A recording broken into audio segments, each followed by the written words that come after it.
Hi, it's Emma from Evergreen Emma here.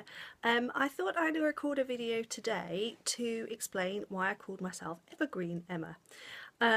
So I chose Evergreen Emma to try to convey a sense of health and environmental concern.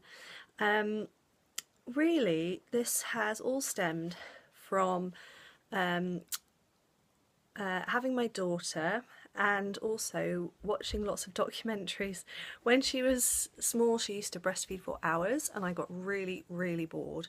I watched so many series on Netflix and after a while I knew that I needed some intellectual stimulation, not just more series, so I started watching documentaries instead. And I watched a few things like Cowspiracy.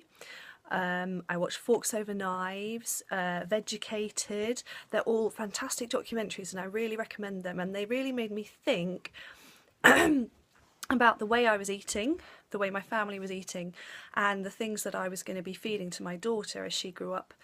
And so it started me on the road down towards veganism. Now I'm absolutely not a strict vegan, I'm not, but I'm getting there gradually. I think this is a journey for everybody, and over time I hope to become more and more that way.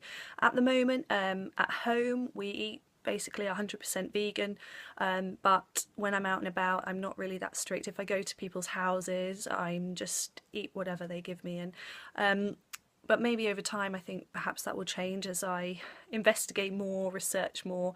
There are great books out there as well that I've read that I started researching once I'd seen some of these documentaries.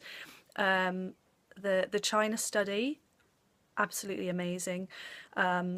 So many things that I've learned that I think, how did I never know these things before? How did I never know the effect that animal proteins had on my body, that I was putting into my body? And as I started looking into these things, obviously you start off with food and then you start thinking about other products that you're using,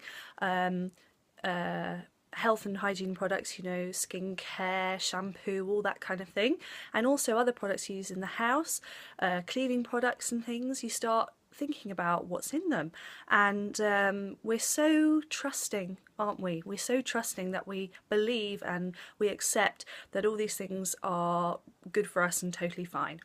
But when I started looking into them, I realised there were so many things in these products that were actually quite bad for me and bad for my family, and so I started looking for other alternatives. And when I was reading a vegan magazine, that's when I read about Arbonne. And Arbonne, all their products are completely vegan, and not only that, because that's what drew me to them originally, but not only that, there's lots of other horrible things which are in lots of products which Arbonne does not use.